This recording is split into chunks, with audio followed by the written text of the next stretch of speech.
وقتی گفتن یه گناه بود مثل دیدن یا شنیدن، معنی آوازم این بود ته بنبست باد کشیدن.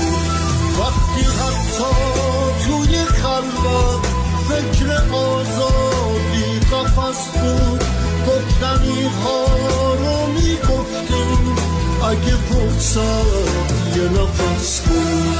به گناه صدا با جرم گفتن، اگه روی صلیب ویرون شدم من، شرف نفس من اگه شد قفس من، به سکوت تن ندادم تا نبینم این کفن.